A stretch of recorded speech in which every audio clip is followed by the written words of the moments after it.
La definición de Juan Bautista Alberdi sobre la revolución, lo que escribió Alberdi sobre la revolución, es que fue un momento en la Revolución Americana y a su vez de la Revolución Española de 1808 y de la Francesa de 1789. Es decir, que es heredera de la Revolución Francesa. Escribió Norberto Galazo en su Historia de la Argentina: lo que querían los revolucionarios era un gobierno popular, democrático, nutrido de pueblo. Eran un grupo en el que imperaban las nuevas libertades proclamadas por Rousseau, Voltaire y en general los enciclopedistas franceses. Libertad, igualdad y fraternidad eran también acá las razones de la revolución. Pero no es esto lo que nos contaron en la escuela, ¿no? La educación de historia argentina es mitrista, es decir, se basa en los libros que escribió Bartolomé Mitre sobre San Martín, sobre Belgrano. Nos cuentan que el 25 de mayo un grupo de ciudadanos decentes nos liberó del yugo español para permitirnos desarrollarnos, abriéndonos al comercio internacional. Pero nuestros héroes de mayo en realidad eran proteccionistas, eran estatistas y eran industrialistas. Ahora, ¿por qué Bartolomé Mitre escribe esa historia y sus descendientes la mantienen viva aún hoy? Porque cuando Bartolomé Mitre llega a la presidencia quería tener consenso para sus políticas de apertura comercial y para sus relaciones con Inglaterra. Entonces, ¿qué mejor que contarle al pueblo que se basaba en las ideas de los patriotas de Mayo? Y ese ejemplo sigue vigente porque el modelo de país que nos venden hoy sigue siendo legitimado por una historia oficial que niega nuestros orígenes. Nuestros héroes patrios eran progresistas, luchaban por la igualdad, eran proteccionistas, eran estatistas y eran latinoamericanistas. Nuestros héroes patrios se parecían a Perón, a Néstor y a Cristina, no se parecían a Macri, ni a Bullrich, ni a Pinedo. Se trató claramente de un movimiento democrático anti-absolutista. No era inicialmente un movimiento separatista de España, eso recién comienza en 1814, cuando en España prima el absolutismo. Mitre contó que era una revolución anti-española para sostener su sesgo pro-británico. Pero desde 1808 comenzaron las juntas, en Venezuela, en México, en La Paz, en Quito, que asumen para gobernar en nombre de Fernando VII, que era visto como un líder progresista, en ese momento era rehén de Napoleón.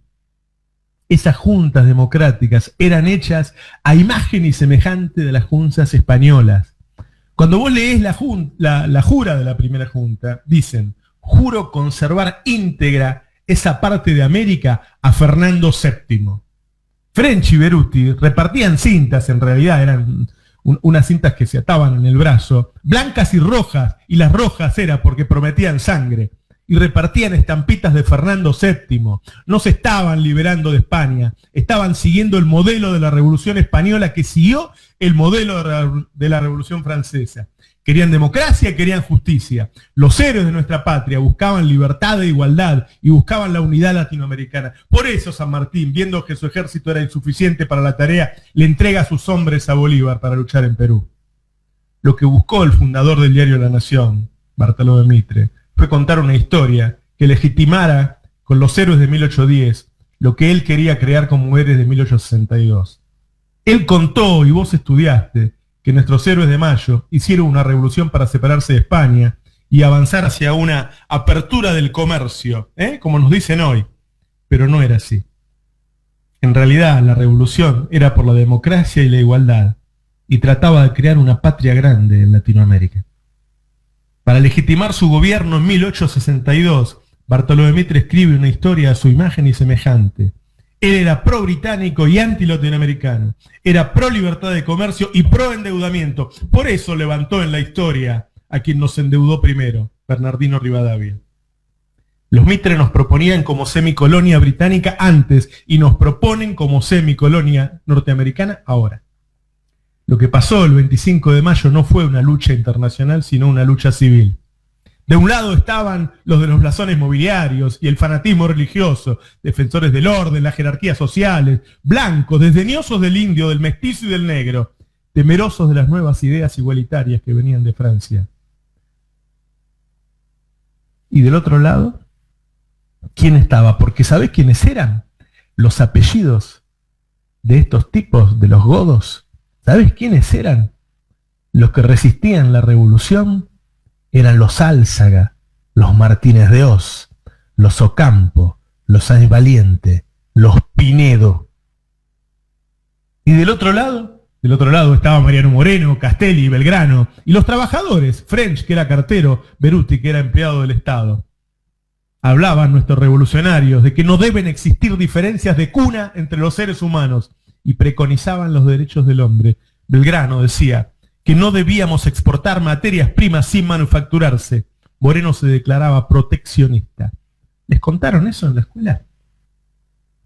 Dicen que habían invitado nada más que a la clase alta, pero que los chisperos hicieron unas entradas truchas y se metieron adentro. No votó en ese cabildo la gente decente, como nos cuenta el Villiquen. El hombre fuerte de la primera junta era Mariano Moreno.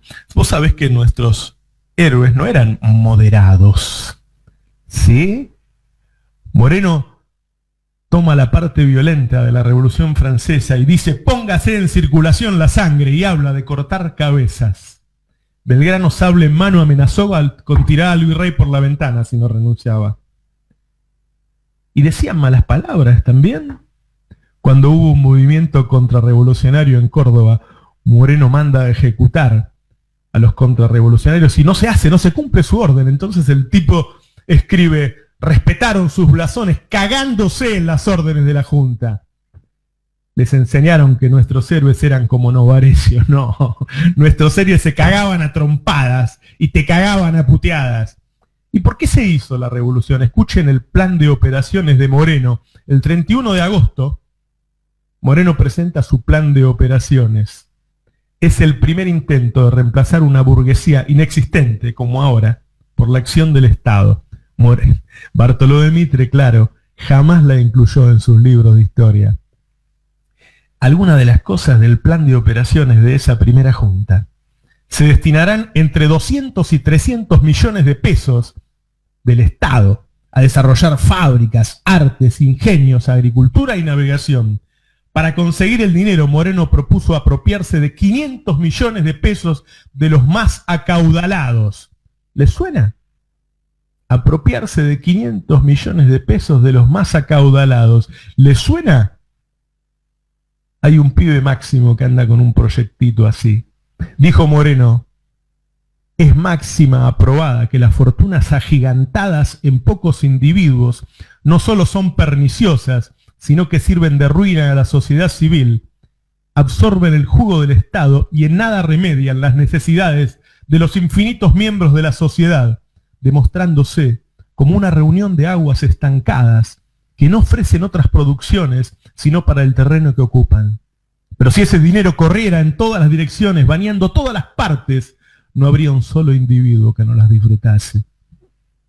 Estatizan minas de oro y plata, crean una empresa nacional de seguros, limitan importaciones, se definen contra el comercio sin aranceles, se distribuyen tierras, pequeñas fracciones. Recibe el apoyo decidido de Belgrano, que se declara proteccionista e industrialista. Castelli también apoya a Mariano Moreno, pero cuando estos dos están peleando lejos, Moreno es apretado, es presionado por sus ideas. Le imponen la Junta Grande, en la que diluyen su poder, termina renunciando y luego lo matan. Moreno viaja en barco a Inglaterra. La mujer recibe un abanico de luto antes del viaje. La Junta nombra un reemplazante que dice: por si no llega a puerto. ¿Cómo sabían que no iba a llegar a puerto? Moreno dice antes del viaje: no sé qué cosa funesta se me anuncia en mi viaje. Moreno tiene fiebre en los primeros días. El capitán se niega a llevarlo a las costas de Brasil y él mismo, el capitán, le da una inyección que se supone que es la que lo mata. Lo matan por sus ideas revolucionarias, lo matan por el país que soñó, que no es el que te contaron en la escuela. San Martín fue un continuador del morenismo. Dijo San Martín: la Revolución de Mayo significa reivindicar los derechos del pueblo y concluir con los privilegios. Nuestra lucha no es una guerra de conquista ni de gloria, sino una guerra contra los prejuicios y la tiranía. Como Moreno, San Martín expropia caballos, estancias y fincas. Bartolo de Mitre jamás lo contaría, porque no puede hacer quedar al padre de la patria como un atentado contra la propiedad privada. San Martín impone severísimos impuestos extraordinarios a familias de noble estirpe. ¿Te suena? Con eso creó el ejército de los Andes, y no con donaciones de las damas mendocinas. San Martín se declara a favor del proteccionismo industrial y de la intervención del Estado, según lo escribe José Ignacio de Rosa, gobernador de San Juan. Mirá, los medios no solo te hacen votar mal, no solo te hacen amar a tu enemigo y odiar a quien lucha por tus intereses. Ese engaño cotidiano se monta sobre un engaño histórico que aprendes en la escuela. Nuestros héroes patrios no se parecían a Mitre, ni a Videla, ni a Martínez Dios, ni a Pinedo. Se parecían a un gobierno popular. Se parecían en todo caso, y lo más parecido que hemos tenido en la historia es el peronismo. Solo la verdad nos hará libres. ¡Viva la patria, carajo!